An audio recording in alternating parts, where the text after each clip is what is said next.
You're exhausted, like genuinely, completely wiped out. You get into bed, lights off, day is done, and then you just grab your phone real quick. One video, then another. Then somehow you're 30 minutes deep into a rabbit hole about how ancient Rome actually collapsed. And the crazy part? You actually care. You're invested. You need to know what happened to Rome. And then the alarm goes off. That sound, that horrible sound. Your eyes burn.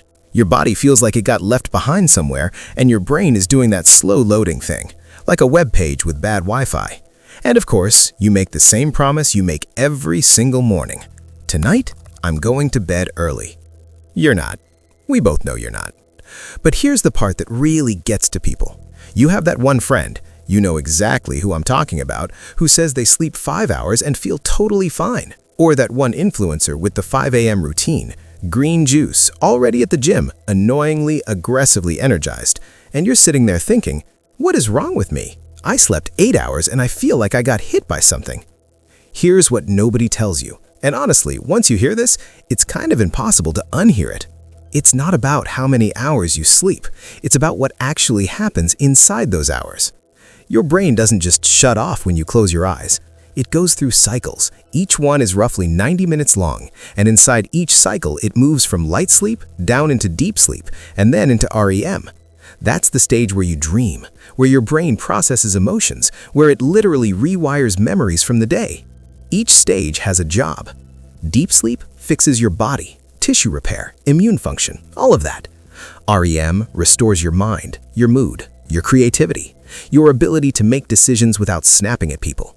Both matter a lot. Now, in a full night, you go through 4 to 6 of these cycles. The first couple are packed with deep, slow-wave sleep. The later ones, closer to morning, are mostly REM. And here's the thing. If you cut your sleep short, you're almost always cutting the REM. That's the part at the end. If you keep getting woken up or disrupted, you miss the deep stuff. Either way, your brain takes the hit. So yeah, that's why some people sleep 6 hours and feel great. They're actually completing their cycles. Clean, uninterrupted, full cycles. Their brain got to finish what it started.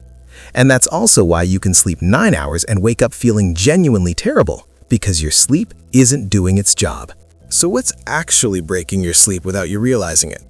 Let's start with the obvious one. Your phone. The blue light from any screen, phone, TV, laptop, doesn't matter, mimics the wavelength of morning sunlight. And your brain, honestly, is not smart enough to tell the difference. It sees that light and it just stops making melatonin. That's the hormone that says, hey, it's time to sleep now. There's a Harvard study on this, and what they found is pretty wild. Blue light suppresses melatonin for twice as long as other kinds of light, and it can push your internal clock back by up to 3 hours. 3 hours! You're scrolling at 11 p.m. feeling completely fine, but biologically, your body thinks it's 8 o'clock. It's not ready to sleep at all. Then there's caffeine. Okay, this one surprises a lot of people. The half-life of caffeine in your body is around 5 to 6 hours. So that coffee you had at 3 p.m., half of it is still running through your bloodstream at 9 p.m. It doesn't necessarily stop you from falling asleep, but it stops you from reaching the deep stages. Research actually shows that an afternoon coffee can cut your slow-wave sleep, the really restorative kind, by nearly 30%. You sleep, but you don't recover. It's like charging your phone with a broken charger and wondering why you wake up at 40%. And then there's your room. If it's warm, if there's any light sneaking in, if there's noise, your body keeps getting pulled back up toward the surface. Deep sleep needs your core body temperature to drop. The sweet spot is somewhere around 65 to 67 degrees Fahrenheit. Every degree warmer than that, every flash from a streetlight, every random sound, these cause micro-awakenings. You don't even notice them, but they add up. You never hit the bottom. You never really recover. All right, so here's where it actually starts to change. And honestly, this is simpler than most people expect. The single most powerful thing you can do for your sleep is also the most boring sounding thing. Go to bed and wake up at the same time every day. Yes, weekends too. I know. But hear me out. Your brain has this internal master clock. It's called the suprachiasmatic nucleus, which is a wild name, and it controls when melatonin starts rising and when cortisol starts lifting you toward waking. When your schedule is consistent, that clock gets precise. It stops guessing. It just starts doing the right thing at the right time automatically. Your body starts prepping for sleep before you even get into bed. Give it 2 weeks. 2 weeks of the same sleep and wake time every day. Most people are genuinely shocked by what changes. The second thing, and this one's a bit of a mindset shift, stop thinking in hours and start thinking in cycles. Instead of asking, did I get 8 hours? Ask, did I wake up at the end of a cycle? Because here's what happens when your alarm drags you out of deep sleep. Your brain chemistry is completely wrong for being awake. That's the grogginess, that's the fog. But if that same alarm catches you at the tail end of a cycle, when you're already close to the surface, you just open your eyes. You're actually ready. Cycle-friendly sleep totals are things like 6 hours, 7.5 hours, 9 hours, even 4.5 hours of sleep, if you time it right, can feel better than waking up in the middle of an 8-hour stretch. Now this next part, this is probably the most ignored piece of the whole puzzle. The last hour before you sleep is genuinely the most powerful hour of your entire day. Most people have no idea. Think of it like a runway. Your body needs time and space to descend. 1 hour before bed, no screens, none. Not a quick check, not just one video, none of it. 2 hours of blue light in the evening can suppress your melatonin for the rest of the night. Even just 30 minutes of screen time before bed can shift your biological clock by 60 to 90 minutes. You can't just cancel that out with an eye mask and hope for the best. Instead, dim the lights in your place. Switch to warm amber lighting if you can. Take a warm shower. This one's actually fascinating. The warm shower raises your body temperature slightly, and then as you cool down afterward, that drop in temperature is one of the strongest natural sleep triggers your body has. Put on something calm, music you've heard 100 times, a podcast, a book, whatever it is for you. The point is you're sending a signal to your nervous system. Okay, we're landing now. Wind it down. And if your brain tends to hijack the moment your head hits the pillow, the to-do lists, the random anxieties, the conversation you replayed 12 times already, try this. Before bed, grab a piece of paper and just dump everything out. Not journaling, not reflecting, just writing it all down.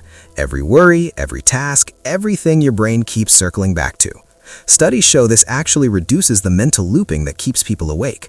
Your brain stops trying to hold on to everything because you've already given it somewhere to live. It can let go. Okay, morning. The first 5 minutes matter more than people think.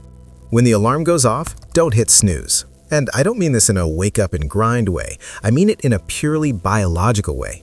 When you snooze, you re-enter a sleep stage your brain physically cannot finish in 8 minutes. So you wake up from it confused and way worse off than if you'd just gotten up the first time. It's not extra rest, it's interruption on a loop. Get up and, if you can, get outside or near a window within the first few minutes. 10 minutes of natural morning light does something really interesting. It fires what's called the cortisol awakening response. That's a natural surge of the alertness hormone your body is already trying to produce when you wake up. Sunlight amplifies that surge dramatically compared to indoor light. And this isn't just about feeling more awake in the moment, it actually resets your entire circadian rhythm for the day, which means that night you'll feel sleepy at the right time. The whole system starts feeding itself. If morning light isn't an option, movement works too. 20 jumping jacks, cold water on your face, anything that jolts your body out of that inertia. These things trigger dopamine and noradrenaline fast, and they actually work. One more thing, and this might be the piece most people are missing. Magnesium, specifically magnesium glycinate. It supports your nervous system in downregulating at night. It reduces that low-level hyperactivation that keeps you lying there, wide awake for no obvious reason.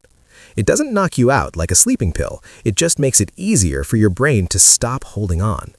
Chamomile and ashwagandha work in a similar way. They support the GABA system, which is basically your brain's natural calming mechanism. None of this is a magic fix, but if you've already got the other stuff working, these can be the thing that closes the gap. Just, and I mean this, talk to your doctor first before adding anything new. I'm not a doctor, and neither is the internet. Alright, here's the real thing I want you to take from this. We've built this cultural myth that sleeping less means you're working harder, that running on empty is a sign of dedication. It's not. Honestly, it's just bad biology with a good marketing campaign. Sleep deprivation doesn't make you tougher. It makes you slower, more reactive, less creative, emotionally thinner. The prefrontal cortex, the part of your brain that handles decisions, impulse control, clear thinking, it's one of the very first things to go when sleep is poor. So you're working longer hours on a brain that literally isn't working right. The people who actually perform well, consistently, over time, they're not sleeping less, they're sleeping better. They protect their sleep the same way they protect their most important meetings, because they've figured out that nothing else really works without it. You can't pour from an empty cup, but worse than that, when the cup is cracked, everything you put in just leaks straight out. More coffee, more willpower, more forcing it, and the hole just keeps getting bigger. Fix the sleep and everything else gets a little easier. Not because some motivation fairy shows up, but because your brain actually works the way it's supposed to. One day, if you actually apply even a few of these things consistently, you'll wake up before the alarm. You'll open your eyes and that fog just won't be there. Your body will feel rested in a way you might have genuinely forgotten was possible. And you'll realize the problem was never that you needed more hours, you just needed the right ones. If this hit home at all, drop a comment, "I'm sleeping better tonight." Seriously, it helps me know this is reaching people who actually need it. And if you want to know how to stay sharp and energized all day without a single drop of caffeine, using nothing but your own biology, subscribe and leave a like. That video's coming, and I promise it's going to completely change how you think about your own energy. See you there. And tonight, sleep well. You've earned it.